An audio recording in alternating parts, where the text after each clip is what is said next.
ओम शांति।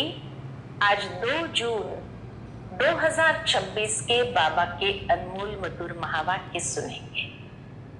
आज के बाबा की मुरली में बाबा हम बच्चों को कहते हैं, बच्चे तुम अभी यात्रा पर हो, और जब यात्रा पर जाते हैं तो पवित्र रहते हैं।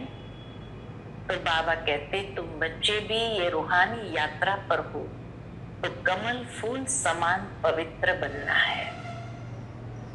तुम्हें यात्रा खुद करनी भी है और करानी भी है।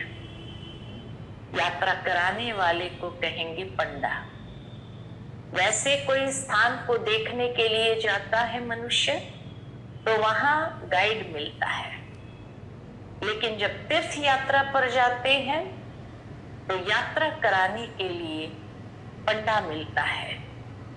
जो पंडा यात्रा भी कराएगा, पूजा पाठ आदि भी कराएगा, कथा भी सुनाएगा, सब कुछ करता है। तो बाबा कहते तुम भी ऐसे रूहानी पंडे हो जो अनेक आत्माओं को इस रूहानी यात्रा पर ले चलते हो, ज्ञान सुनाते हो, बाप का परिचय देते हो और ये सृष्टि चक्र के आदि मध्य अंत की बातें बताते हो। साथ ही साथ बाबा कहते तुम घर के लिए रूहानी गाइड भी बनते हो, अर्थात घर का रास्ता भी बताते हो। बाबा हमारा है सुप्रीम गाइड, सुप्रीम पंडा। दूसरी बात जो महत्व की आज बाबा ने धारणा की सिखाई है, तो बाबा कहते बच्चे ये कलयुगी दुनिया है और इस कलयुगी दुनिया के अंदर तुम्हें कोई फैशन आदि नहीं करना है। जितना हो सके सिंपल रहो। वनवा में रहने के लिए दिखाते। तो बाबा कहते हैं इस कलयुगी दुनिया में अगर फैशन करेंगे तो ये कलयुगी मनुष्य जो है पीछे पड़ेंगे, फैशन उन्हें कशिश करेगी, वो पंजा मारेंगे। इसलिए बच्चों को बहुत सिंपल रहना है, कोई बाह्य रूप का श्रृंगार नहीं करना है। बाबा आए हैं हम बच्चों को रूहानी श्रृंगार कराने, आत्मा को श्रृंगारते हैं। बाबा ने अपना अनुभव सुनाया कि बाबा जब बॉम्बे जाते हैं तो देखते हैं वहां पर मायावी नगरी है, तो उस मायावी नगरी में बाह्य श्रृंगार करने वाले बहुत होते हैं।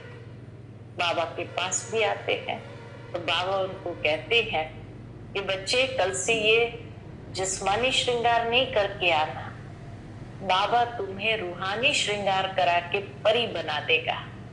तो ऐसे परी बनना है तुम्हें। तो सुनते हैं आज के बाबा के अनमोल मधुर महावाक्य। ओम शांति। मीठे बच्चे, तुम हो रूहानी पंडे।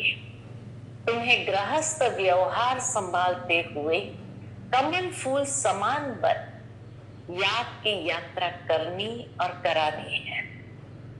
आज की मुरली से प्रश्न है, बाप बच्चों का कौन सा श्रृंगार करते हैं, किस श्रृंगार के लिए मना करते हैं?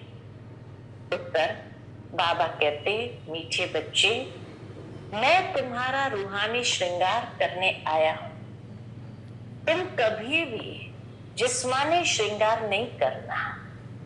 तुम बेगर हो, तुम्हें फैशन का शौक नहीं होना चाहिए। दुनिया बहुत खराब है, इतना बाबा संभालते हैं हम। तो दुनिया बहुत खराब है, इसलिए जरा भी शरीर का फैशन नहीं करो। आज की मुरली से पहले गीत बजा है, आखिर वह दिन आया आज। ओम शांति। बेहद का बाप बैठ बेहद के बच्चों को समझाते हैं। बेहद माना कोई हद नहीं। इतने ढेर बच्चे हैं, इतने बेशुमार बच्चों का एक ही बाप है जिसको रचयिता कहा जाता है। वह